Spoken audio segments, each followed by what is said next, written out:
Eu queria citar para vocês que nessa segunda-feira também em Brasília, o ministro Edson Fachin toma posse do cargo de presidente do Supremo Tribunal Federal pelos próximos 2 anos, tá? O vice-presidente será o ministro Alexandre de Moraes. É de se esperar que Fachin possa apresentar, né, até pela histórica atuação dele, que teria um estilo diferente de Luiz Roberto Barroso, para dizer o mínimo, né, Mano Ferreira? Qual é a sua expectativa? A demanda por karaokê em Brasília vai diminuir. Opa, vai. Eu nunca vi o ministro Edson Fachin cantando. Agora vai ter mais tempo para ir ao karaokê. Ou não? Não, mas é fato que o ministro Luiz Roberto Barroso, desde sempre, ele tem uma visão até filosófica a respeito do papel das Supremas Cortes nas democracias, como se esses tribunais devessem ter um papel de vanguarda da civilização. E a gestão dele à frente do tribunal, a gente goste ou não, foi coerente com aquilo que ele sempre pregou, inclusive academicamente, nesse sentido de colocar o Supremo como ponta de lança de uma visão de civilização, né? Só que, na prática, isso, obviamente, significou um aumento da exposição política do tribunal. Eu acho que essa visão do ministro Barroso sempre foi heterodoxa sobre qual o papel de uma Suprema Corte, né? Mas essa era a visão quando ele foi chancelado na sabatina pelo Senado Federal. Já o ministro Edson Fachin tem uma visão muito mais conservadora no sentido de postura. Ele é um homem que defende sempre a autocontenção dos ministros. Então, por exemplo, essa última semana, o ministro Barroso acho que deu entrevista todos os dias.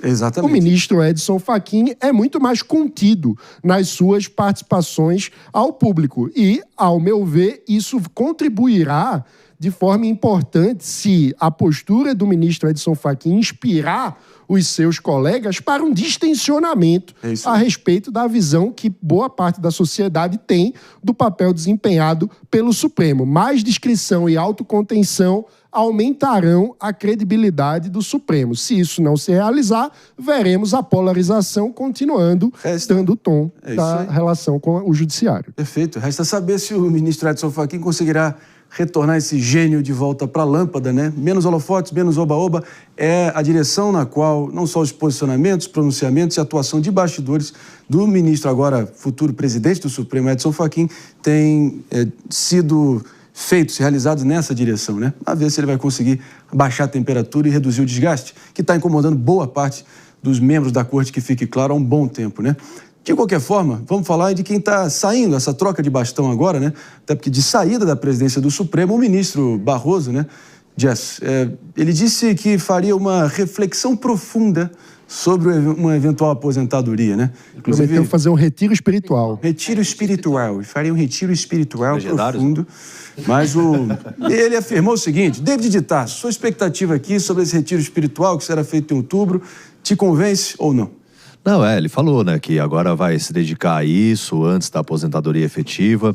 Em relação também à saída do Barroso, ele fez um resumo sobre a questão dele, né, sobre ter deixado o cargo, e ele se arrepende profundamente sobre ele ter falado que aquela fala que ele fez em 2023 durante um evento dos estudantes que iria derrotar o bolsonarismo. Então caiu muito mal isso. Bem lembrado. É uma fala que ele se arrepende bastante. Já volto contigo muito em breve para ouvir tua análise completa. Não sem antes ouvir Jess Peixoto, sua expectativa sobre Fachin, momento do Fachin, momento do Barroso, momento do Supremo Tribunal Federal.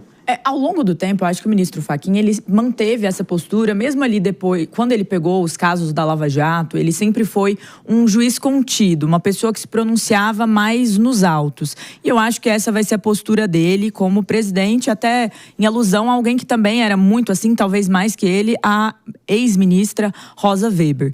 Então, eu vejo esse direcionamento de mudança. Agora, o ministro Barroso, ele é uma figura que sempre falou muito com a imprensa, tem dado muitas entrevistas. E nesta questão da aposentadoria, que é uma dúvida nacional, diz aí que afeta até mesmo a escolha de Rodrigo Pacheco, ex-presidente ali do Senado Federal, de ir ou não concorrer ao governo de Minas Gerais. Nesta escolha, eu acho que está inserido também a questão familiar, porque numa entrevista recente, ele chegou a mencionar os percalços que os filhos teriam passado aí com a Magnitsky, com as situações com os Estados Unidos, até a própria atual namorada dele e sua já falecida esposa em relação a esse cargo. Então, talvez seja um momento em que ele vai colocar isso em conta também para decidir ou não pela permanência. Ainda mais com as sanções dos Estados Unidos diretas aos ministros, elas sendo cada vez mais frequentes e recentemente tendo chegado à esposa do ministro Alexandre de Moraes. Então, eu imagino que no retiro espiritual também haverá este pensamento sobre a família e sobre toda a tensão que isso tem gerado no entorno dele. Mas agora, se Fachin sair, vai ser assim, um presente estratégico de indicação para o presidente Lula sem descrição, porque ele vai poder indicar mais um nome. O Barroso vai indicar o terceiro nome só nessa legislatura. Assina embaixo, doutora Luciana Nepomuceno, quero te ouvir também.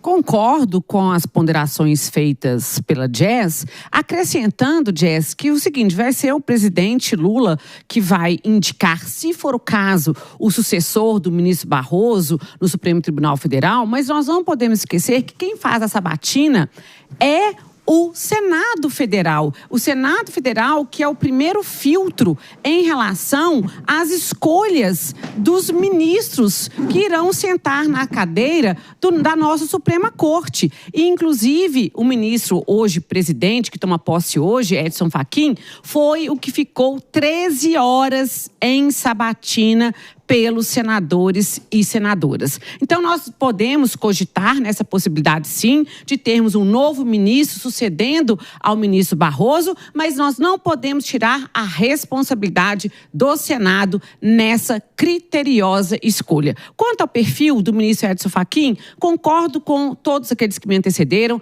é um perfil moderado, é um perfil discreto, tanto que nós não teremos festa de posse hoje, contrariamente quando o presidente Barroso chegou até a presidência. Então, o que se espera é um perfil muito mais alinhado ao da ex-presidente ministra Rosa Weber do que com o do ministro Barroso. Teve até Maria Bethânia na posse do ministro Barroso. Ele canta bem. Vou defender aqui. Vou defender o ministro cantor. Eu agradeço Canta bem. bem-humoradamente esse belo elogio vindo da doutora Luciana Nepomuceno. Você, inclusive, está convidada para ser o meu backing vocal no próximo encontro que nós teremos. Lá no Retiro Espiritual. No Retiro Espiritual. Cantar um kumbaya tibetano, talvez, para colocar as ideias no lugar.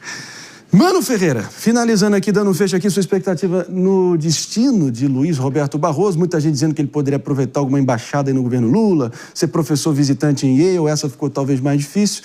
Fica aquele impasse, né, com uma possível Magnitsky aí num segundo round. O que você acha? Uma das dezenas de entrevistas do ministro Barroso nos últimos dias, ele falou que, caso fosse permanecer no serviço público, seria como ministro do Supremo, que não interessaria a ele ocupar outro posto como um cargo diplomático. Ou seja, caso ele antecipe sua aposentadoria, é mais provável que vejamos o ministro tomar posição em algum posto acadêmico, porque ele se queixa das contenções exigidas pela corte para o lugar que ele ocupa, no sentido da expressão de pensamento. O ministro Barroso, ele deseja muito ser um pensador do Brasil, né? E reclama que o posto de ministro do Supremo acaba impedindo de fazer manifestações que ele, como livre pensador, gostaria de fazer. Então, na minha avaliação, caso ele se aposente, ele provavelmente vai por um caminho acadêmico, veremos